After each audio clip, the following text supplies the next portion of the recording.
Hi, my name is Jamie Noguchi, and welcome to Draw Jam.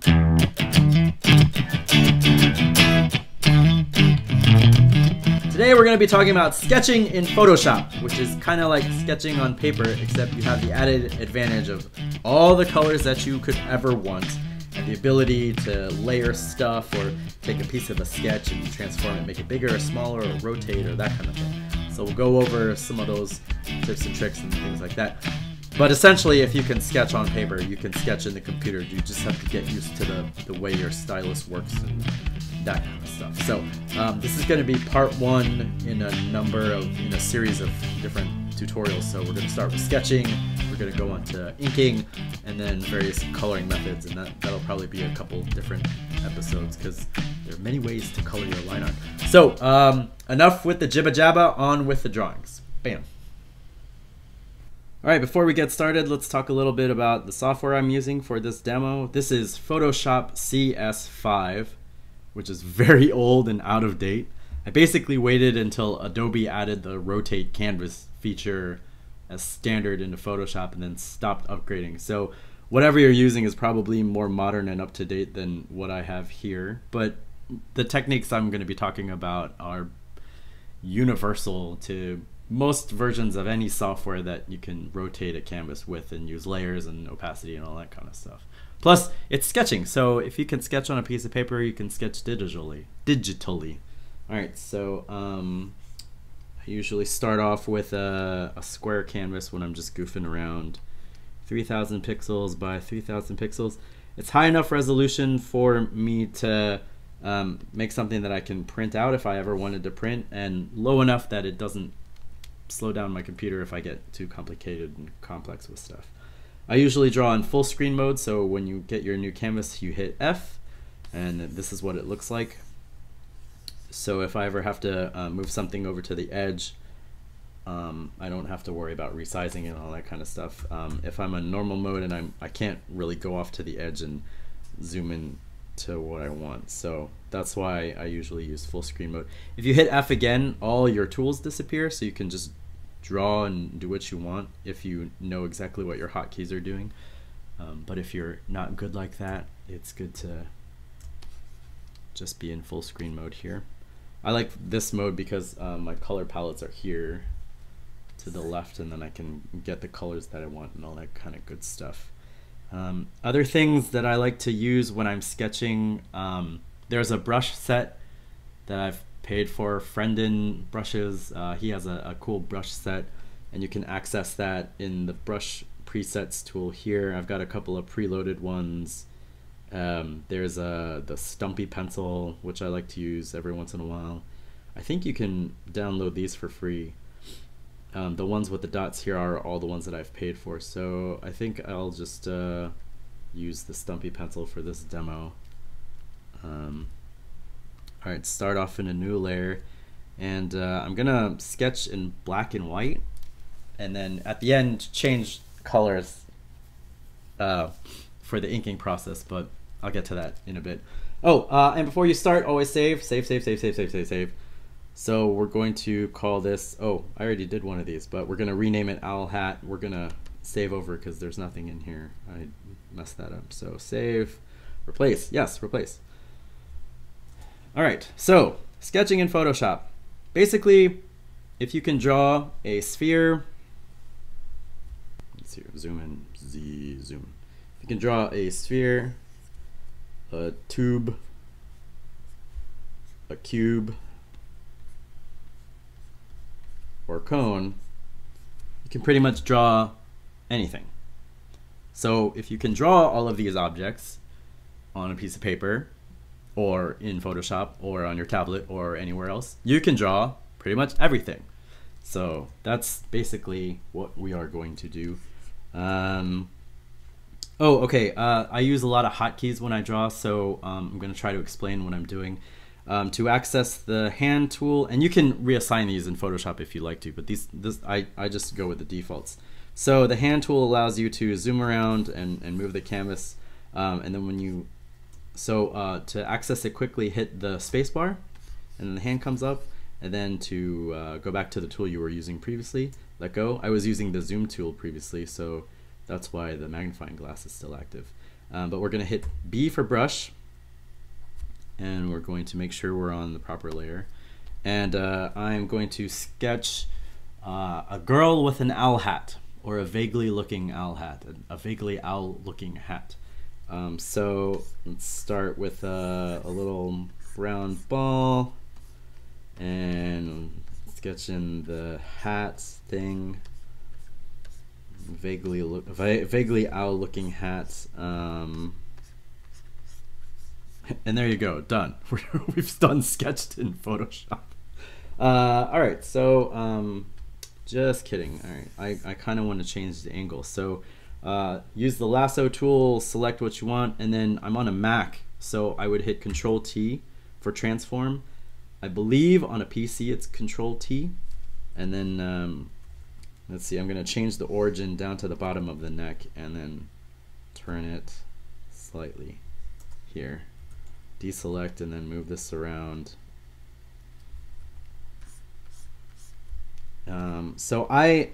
Some people just start into the face right away.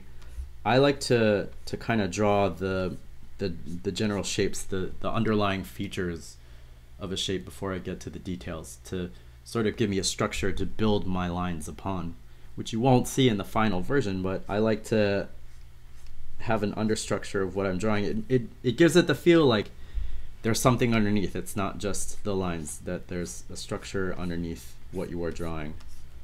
And I had this image in my head, and of course, just like everything else, you can't get it to come out just the way you want to. Starting to define features, kind of. Now, when I do my comics, my sketches are really loose, but for this demonstration purpose, I think I'm gonna get a little bit tighter than I normally do for the sketching, just to give you an idea of what I'm looking at. Again, I'm using the lasso tool and the transform tool, and I'm changing the origin by grabbing this middle star here and then moving it to the bottom of the neck. I mean, I could leave it in the center, but I like to just kind of move it down. And to transform, to move the size so that it stays the same shape or the same proportions. Like I could just grab this and then do this, but that's not exactly helpful. So I'm gonna hit the Shift key, and so that makes your transform proportional. The other thing I'm gonna do is hit Shift key and Option, or Shift and Alt on a PC, Shift and Option on a Mac, and this makes the transform center around the origin. So because I moved the origin down to the neck, it's gonna do this kind of thing. I'd hit Enter, deselect, back to the brush tool.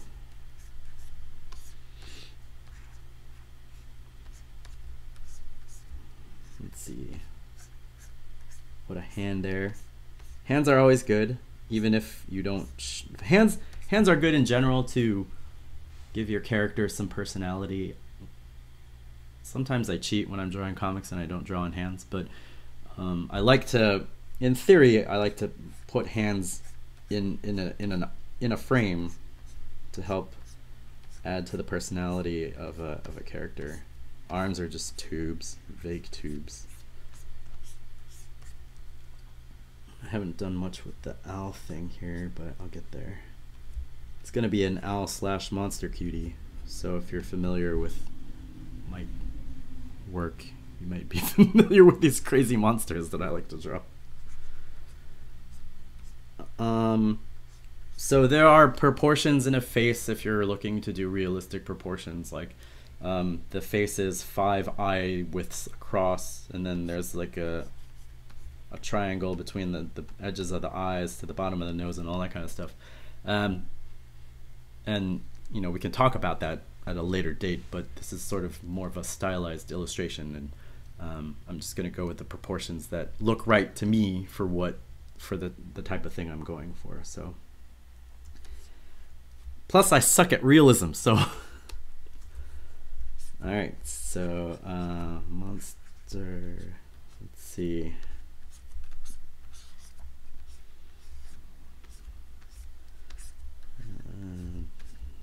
orbits for the owl eyes.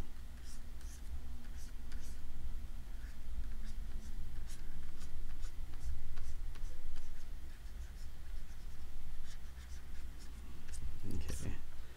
And I try whenever I draw or ink or sketch to move around the composition so I'm not focused in on one part, so that I take in the entire canvas as I go along.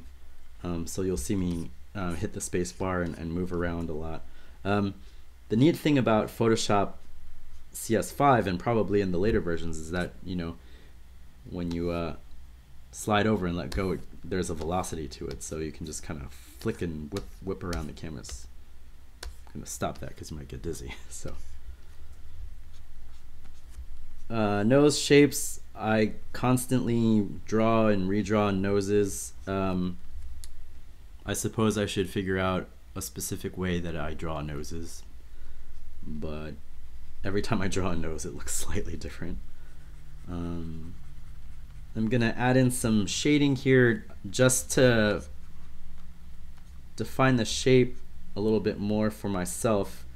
When I'm inking, you won't see these marks here, but this is just for me to kind of have an idea of what I want with where I want the placement.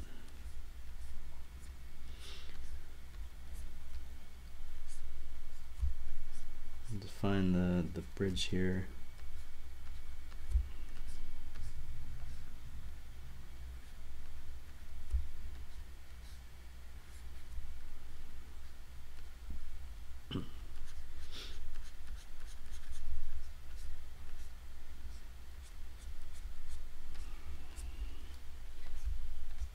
Get in the eyes. I like to work in the eyes early. I actually start with the nose when I ink, if I'm inking characters with faces. It's personal preference. If I'm inking on an actual piece of paper, I usually, since I'm right-handed, I usually start with stuff that's at the top left and work my way down to this direction, because it allows the ink to dry up here and I don't smear my hand across it. Whereas if I started like on this chin shape down here in inking and then I went up to the brow, I've already my hand's already smudged that. So it's the way I usually do it on paper.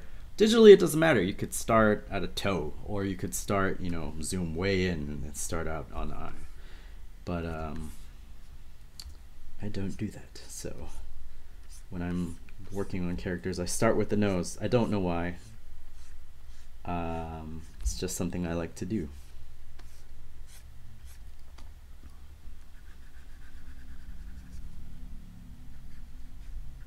And again, all of these tone fill-ins are just kind of to give me a feel for the character and the shade and the shapes that I'm working with.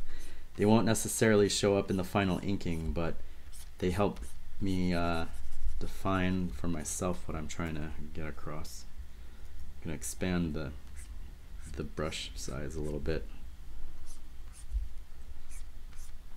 because I'm getting a little too bogged down.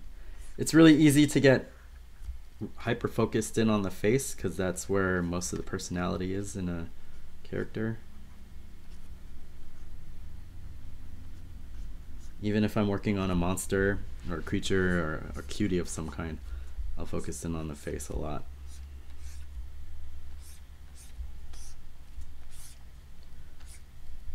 Oh, I remember why I don't use this brush that often, because this particular brush, as you get bigger, there's a bit of a slowdown when you're drawing lines. So don't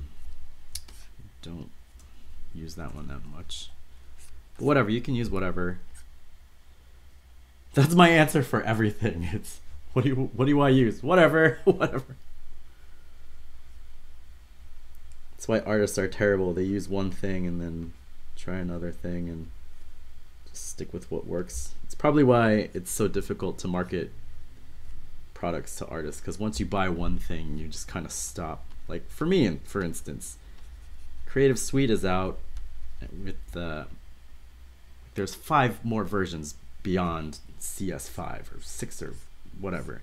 And I'm just kind of stuck here because this works for me, you know? We are a conservative bunch, despite our reputation.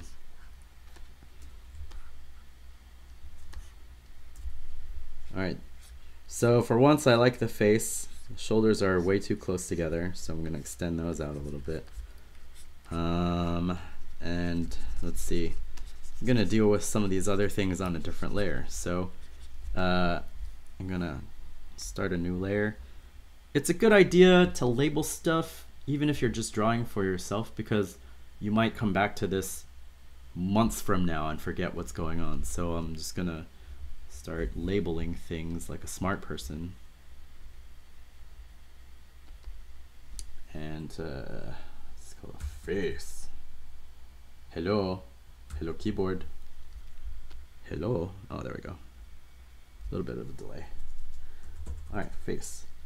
And actually, while I'm labeling things, I'm going to create a new folder, and I'm going to call this sketch, because I am going to use this stuff for inking. So put that all under there, and we'll go hand.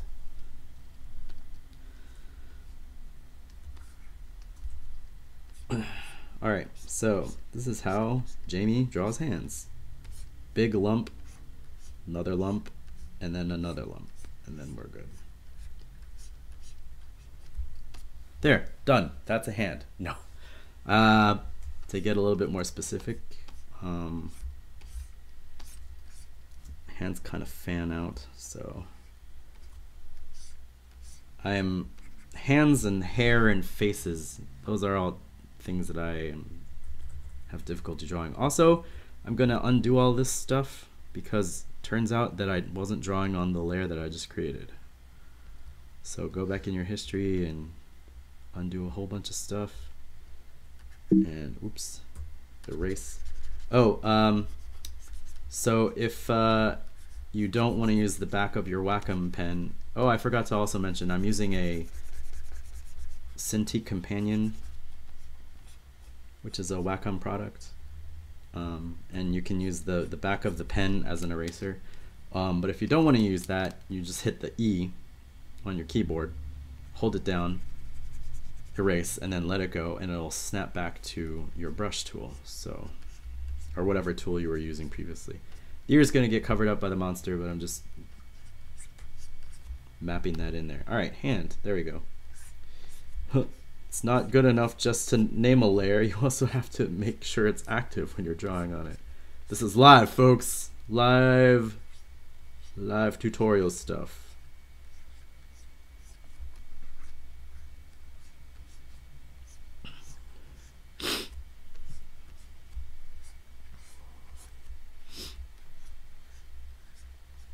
Alright, and this is when switching opacity helps, so I'm going to take the opacity of the face layer down a little bit. Actually gonna make it go down a lot more. So you can see me struggle with how I draw hands. You can tell your fans, oh, he doesn't know what he's talking about. His hands look disgusting. All right.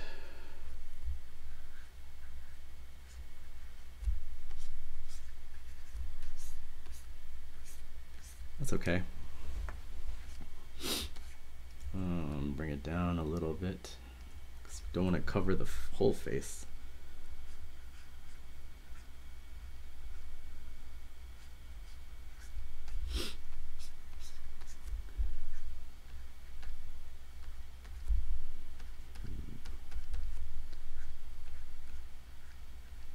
Man, this is sloppy. Who needs a thumb? Thumbs are for idiots.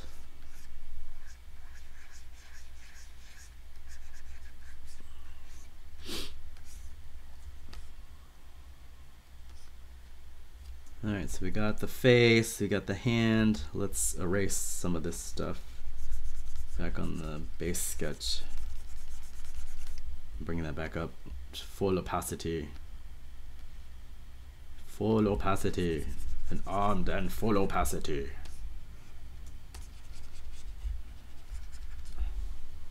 And just to keep things a little bit easy, let's collapse that. So hit on a Mac, it's Command E. On a PC, it's Control E, and that collapses everything down to the previous layer. I usually don't do that unless I'm really confident in what I've just put down, and I like the positioning and all this kind of stuff. So let's start another layer for the monster. Owl.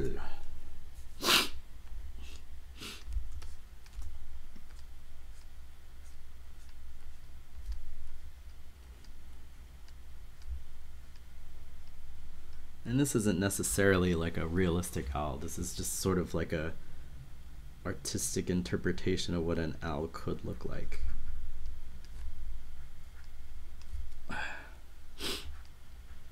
Slash, I didn't bother looking up an owl reference, so I'm just gonna do my horrifying thing that I normally do when I want to draw a monster and hope that it's cool.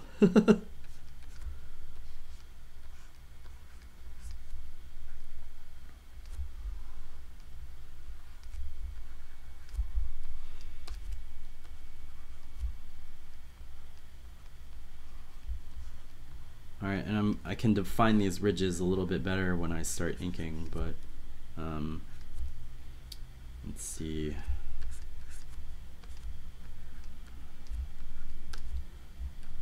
This is the ridge of the eyebrow.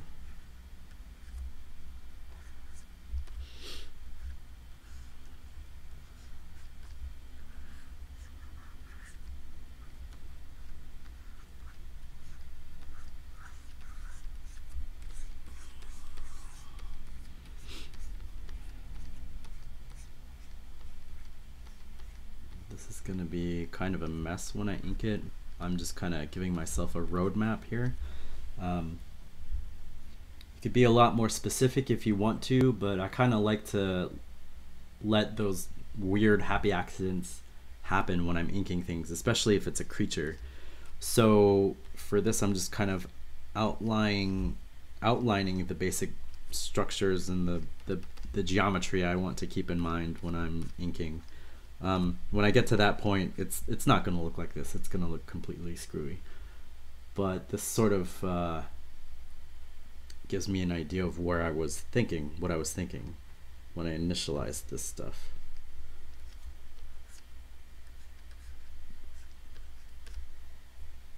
So the sketch helps me build up a structure that I want.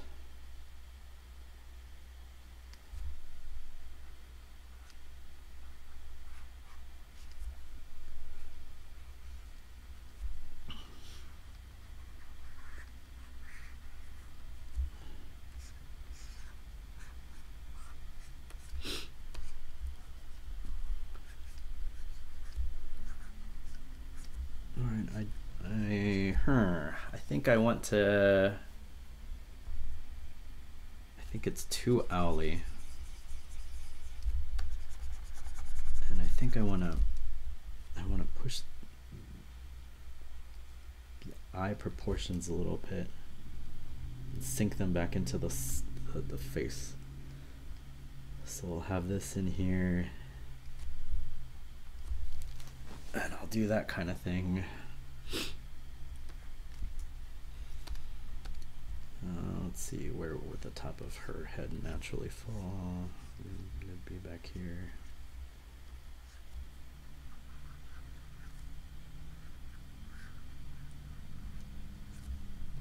A little bulkier.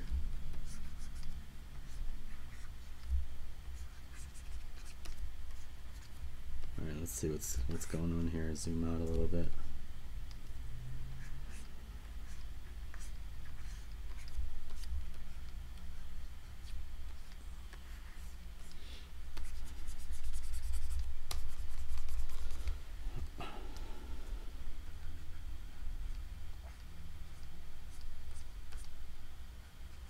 Got a cheek shape, another cheek shape here. almost looks like it's kind of eating her face, which is what I'm going for here.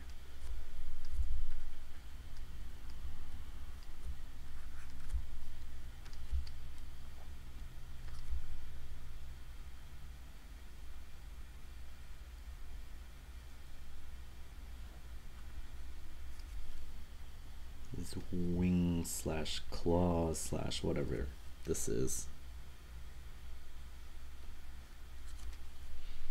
A vague wing shape.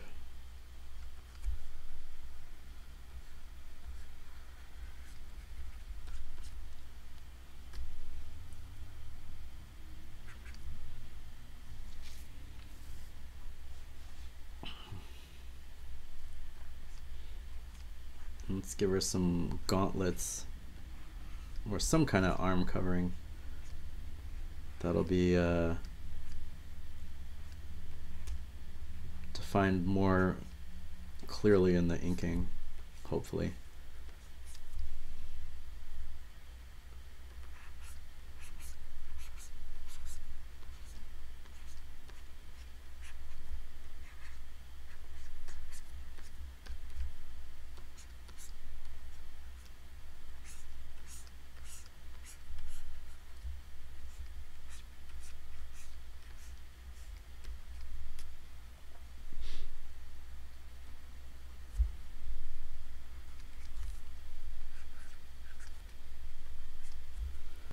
This is the creepiest owl ever. Whee!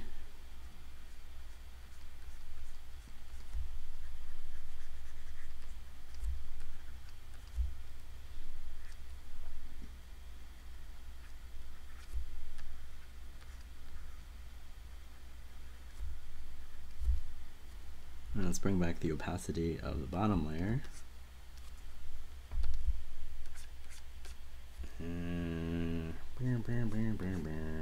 Let's see, this collar can push out a little bit.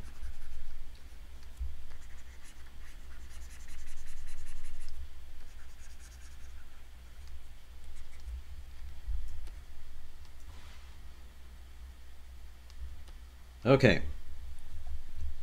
I think that's a good starting point for inks to happen. Now what I like to do is sort of change the color of the lines, and it's important that you do your line work on a separate layer from your background for this next step. So lock the transparency, lock both of these layers, whatever this button is. This locks the transparent pixels of your layer. And then I like to ink over blue lines. Sometimes you'll see comic pencilers pencil with a blue lead instead of just a regular pencil, and then ink over that. And when you scan in black inks over blue pencil, old school photocopiers would ignore the blue for some reason and then just print out the black. So you didn't have to erase anything. You could just leave your pencil marks in blue, scan it in, and then do your coloring from there. Modern day scanners pick up everything. So people still use different colors to pencil, but sometimes it's a red. I've seen people use purple or blue, whatever. When you're sketching in the computer, it doesn't matter. You could just leave these as black pencil lines, or you can even sharpen them up or do what's called digital cleanup and that kind of thing. But I just kind of like to make my lines a different color because it's easier for me to ink over. So all right, so blah blah blah. Once you've locked the transparent pixels of your layer, go to your colors and pick a color that you would like to change it to. So I like blue. I'm going to use a blue. And for this, you want to use, I think it's Control Delete. No, I think it's Option Delete. There you go. Option Delete or Alt Delete fills the current layer that you've selected with the foreground color. So if I was to do that on the background layer, it would make it all blue. And if I want to fill it with the background color, which is the white, I would hit Command Delete. And I think it's Control Delete on a PC, but I'm not sure. So, and I want to do that with the owl layer as well. All right, so, and because I have put both of these layers in a folder, I can collapse this folder and turn down the general opacity of the folder, and then both of those layers will become more transparent as I scroll through this. So, I am now set up to ink, which I will demonstrate on the next video. So